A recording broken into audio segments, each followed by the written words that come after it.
Good afternoon, going live from Studio 5. Before we start this afternoon, I'd just like to say that there are many suppliers of bookbinding cloths and related products, and they're all wonderful, wonderful, wonderful people, etc., etc., etc. But when it comes to, especially for somebody who's beginning to think about their book cloths, it can be a little bit bewildering. Because when you ask for and you get their swatches, it can sometimes lead into a multitude of different book cloths, lots and lots of colours, all sorts of different things happening all over the place, and it can be, you think, oh no, and then it goes on and on and on and on and on. And what I'd like to do is just go through the few basic sorts of book cloth that there are. Carefully stores those. There you go, lovely. Now, for me, there's only sort of 4 or 5 different sorts of book cloths. Yes, they come in a variety of different colourways and pattern ways, but you know, in the main, in the whole, there's only a few different sorts. The first sort we're going to be looking at is buckram. This is buckram here. It's a cotton fabric basically, and it's got a surface on it which is acrylic. Now that's quite important to remember. We'll remember the word acrylic, okay? Just remember that for a moment. Right, now back to the book cloth if we can. It's a very hard wearing, very durable book cloth, and is ideal for journals, for diaries, for cookbooks, all sorts of things that are going to get a lot of stick. And it also takes foil work very, very nicely because of the surface, and it's also waterproof. So this is just between you and me. If you do get any adhesive on it, you can wipe it off. So it's great to learn with. You do pick up 1 or 2 bad habits, but it is great to work with. So that's buckram. That's a standard buckram, no problem at all. The next sort we're going to be looking at is book cloth. Now this is a finer weave, we can see that, but it's got a tissue backing, and that's to correct. So it's stiffer than the buckram we've looked at, and it's quite nice to use. It takes foils and all sorts of things quite beautifully. The one thing is, though, is that, as with all book cloths, I suppose, there is a very distinct grain direction with it. Because it's got a paper or tissue back to it, the grain direction, you need to check the grain direction before you start gluing it onto anything, because you could, of course, be applying it cross grain, which could lead to some interesting results. Now, usually, and not usually, always, the grain direction of tissue-backed or paper-backed cloth is with the selvage edge, and the selvage edge is the edge of the book cloth, and it's, so we've got a good example here, and this is an old school buckram that's got a paper back to it as well, so this is maybe a combination. This really is quite a tough old beast. Not waterproof though, I do hasten to add, but it is really cool. And if you are buying your book cloth by the half metre from some companies, sometimes when they roll it up and put it in the tube, they roll it up as economically as possible, and it's very difficult for you, especially if there isn't a selvage edge on it, that you don't know which is the grain direction. If they're a good company and you ask them, they should indicate the grain direction with a little pencil line or something on the back. If they don't, well then their customer care service needs to be chatted about. So that's book cloth and buckram, paperback, tissue backed and unbacked. The next sort of book cloth is unbacked. So it's just basically the cotton weave with a pigment colouring or indeed a woven colour, and that's very, very versatile. Again, some of them are a little bit waterproof, most aren't, but it's got more of a natural feel to the weave. You can see the warp and the weft, and you can see those little slubs and all sorts of things that get caught up in the threads. It's really quite nice. Then I suppose, and again this is an umbrella term sort of thing, with the book cloths you get book cloths that are thinner and thicker depending on the material that they've been woven and how they've been woven, and also with different finishes and effects to them. So you get stuff that's more like a satin, a leather effect book cloth. Again, this is unbacked leather effect book cloth, which is quite nice. Though of course if you wanted leather effects I'd use leather, but that's my own personal opinion. And then again, this is a woven cloth, but it's got a plasticized surface to it, which has got sort of a grain imprinted into it, rolled into it. That's quite interesting. It's got a slight sort of squishiness to it, which could be quite pleasant. And then I suppose if we're looking at leather effect, there's the good old favourite Rexine. Rexine's been around for years and years and years, and it's got a very distinctive smell. And if those of you are familiar with Morris Minor cars, sit in the inside of them, what you're doing is you're smelling the Rexine. And it's a great material, a lot of history to it. And if you go online and you look up the materials that go into Rexine and how it's made, you may be in for a very, very big surprise. It's very interesting stuff. Then, of course, there are the specials. Now, I don't mean, of course, two-tone, but it could be, I don't know. But it's stuff that's slightly different. And this here is, well, it's crushed velvet, which is tissue-backed, being made into book cloth. And if you go to your supplier, sometimes in their odd or remnants bin, you can find a couple of yards or meters of this stuff. And it really is fantastic. I must admit, I've got maybe 4 or 5 different colours of this crushed velvet, and it can look absolutely superb. This is a mock-up for a end of course project for a fashion student. She graduated a few years ago now, but she wanted her dissertation and her work to stand out, and so her dissertation was bound using this purple crushed velvet. It most certainly stands out, my word, and it's got such a feeling to it. And this is the thing about cloths, there can be a tactile nature to them. There is a tactile nature to them. When you've got something like this, you just want to go, oh yeah, yummy, yum, yum. Anyway, I understand that she's doing quite well now on a number of high streets around the world. Anyway, there you go. So that's some of the different sorts of book cloths. It's a very sort of generic, very umbrella term. One word of advice I would give you, if at all possible, is you can get a lot of different cloths from different parts of the world, obviously. Be very aware of what you're using. Quite recently, an acquaintance of mine who is a bookbinder had bought some book cloths, supposed book cloths from Southeast Asia, from a company. And this, my colleague had bound the books using the white cloth. I'm a little bit familiar with Southeast Asian book cloths, and what the person had actually bound there, or a number of books in for an edition for somebody, was actually the cloth that's used to cover coffins with in Japan. So do be aware and do check and make sure that you're sort of not making a huge cock up. Anyway, I'm now going to go in very, very quickly to how to quickly decorate some book cloth. So taking the ordinary, which is something like this, and doing something special with it, because I think that as creative people, we're making things, we want things to stand out, and we want the work to reflect the individual. It's very easy to go into a high street store and buy a book with a piece of elastic round it and like the same as everybody else. But if you can offer something that's different, that's something that's individual, you then extend your portfolio, you extend your palette of what you are able to do and to offer. And, you know, if I can go into a shop and buy it, so can everybody else. And I'm not everybody else. But anyway, I said this could get gloriously messy, and it will do. So we're going to start straight away. What I'm going to do first of all is I'm just going to, and this is why I use an unbacked book cloth. Oh yeah, and please, it's one of these things I have, is it's all too often to, you know, to sort of be a little bit comfortable, but once in a while it's very important to break out of the BBB, and that's what I call the bookbinder's bubble.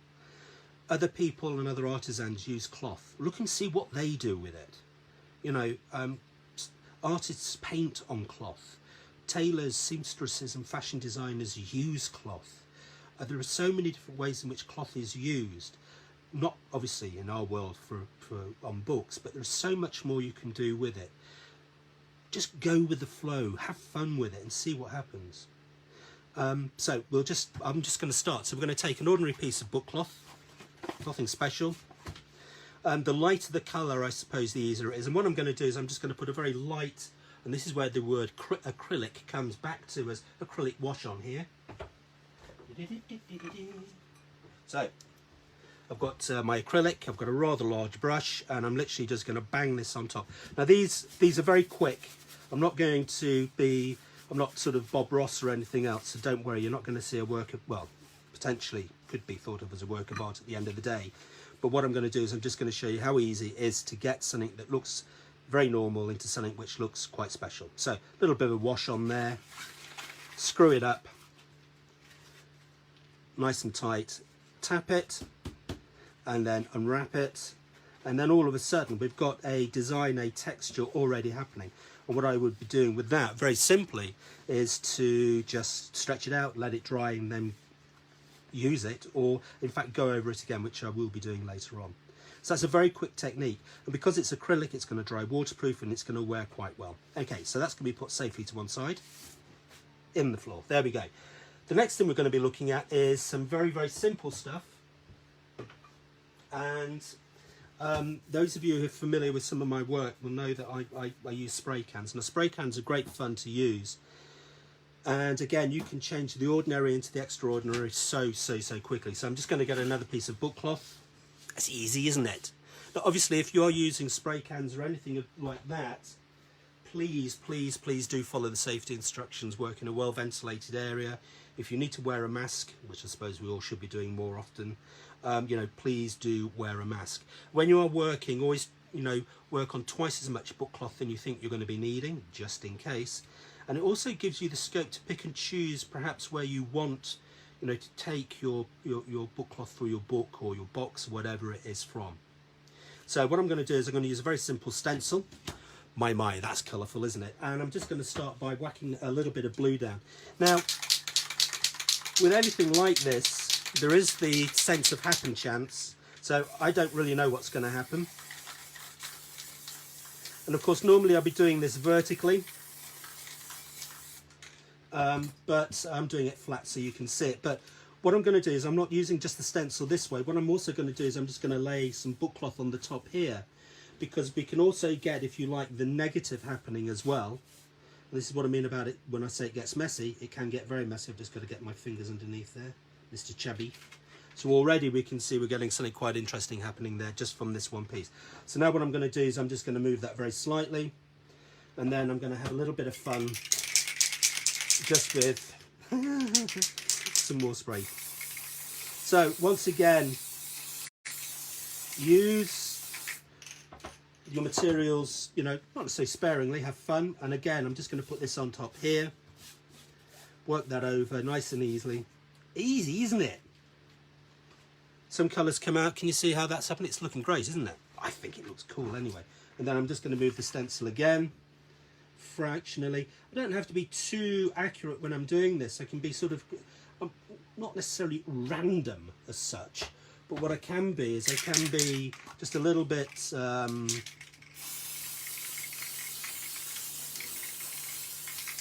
sort of, you know, a bit, you know, free with it. It's, you know, it's an abstract design. And again, it's, look how artists tackle surfaces as well. You know, not every artist uses sort of oil paint, you know. And, you know, I live in London and we have a number of exceptionally good and gifted graffiti artists. And I'm always wowed by what they do. And you think, well, you know, crikey, can I get that onto a book cover? Well, obviously, the answer is, watching what I'm struggling with at the moment, the answer is obviously, well, yes, you can. And this is one of the beauties of anything that you do. It doesn't matter if you're slightly out. That's the beauty of this, any particular technique. It's about just getting that colour down, just laying it down, shaking your can every now and again. And it's dead fun as well. I mean, there's enough not nice things happening in the world where we could actually, perhaps if we wanted to, have a bit more fun. So I'm going to lay my colour down very quickly, pick up and see what's happening there. Oh, crikey. I'm liking that an awful lot. So obviously you don't want to be layering up your colour too thick. Likewise, you don't want to be, oh, let's come off that end, that's cool. Likewise, you don't want to be giving yourself too many problems, and I don't know if I'm going to lay another colour on top. Might as well. I've got a few more. I can wang and bang into this. Again, you know, just go with the flow. Don't worry too much about it. And it's this easy to do. You don't need any real specialist kit. Cans of spray paint and that sort of thing, they don't cost a lot, and if you use them well, they will go a long way. So that's the last colour I'm going to whack onto there. I'm just going to pull that down there like that. So we're getting that transferred. So theoretically I'm getting two. Oh, yes. So theoretically I suppose I'm getting 2 for the price of 1. You can see how much fun that is. You don't get that in a high street store beginning with W. Anyway. Or B. Or wherever. So what I'm going to do is just gently release that. Take that out. And there, that's my book cloth. How many minutes did that take me? Very, very few. I love the textures that are happening. You know, I love the way that there's a sense of movement. There's a little bit of op art happening. It's a really easy, quick, fun way of getting, you know, book cloth to look really quite something else. Very, very easy, very simple to do. Obviously, work in a well-ventilated area because I'm having too much fun at the moment. But there you go. Isn't that fantastic? Wow. So, the next thing I'm going to do is, as in all good shows, this is a bit of the crinkled book cloth that I had earlier, which I did a few minutes ago with the white acrylic. Basically, I've let it dry. And what I'm going to do now is I'm going to, and it's got a beautiful texture to it. You can see that. Doesn't it look fabulous? Oh yeah, one of the things I also do is I work on a white sheet of paper. Because sometimes the incidentals, what's happening, you know, around the edges, around the periphery of the work, can be very, very interesting as well. And this looks quite cool, and I wish I'd saved my bone folder from getting blue on it. But there you go. Obviously, you know, protect your work surface, folks. Now, what I'm going to do is I'm going to do something which I haven't done for a long time, and it could go very wrong. You can buy kits, and you can make your own very small silk screen. And this is one of these kits. It's a small silk screen. So I'm going to lay that on there. And I know there'll be silk screeners amongst us going, oh, he's doing that wrong. I'm not a silk screener. You know, I just go with it. Don't worry. Life's, you know, you got to enjoy it. And I'm going to be using acrylic paint. I'm just going to be using a very ordinary artist's acrylic paint. This is by Winsor & Newton. But of course, there are other companies available. So what I'm going to do is I'm just going to squeeze a little bit out of here. Oh yeah. Oh yeah, baby, I'm liking that. What I want is a sort of a fractured image. So basically what I'm going to do is I'm just going to pull this down, try not to let anything move. And yes, I know the paint is just not going in that area. It is now. And I'm just going to work it through like this. And then if luck is on my side, which I really do hope it is. Come on.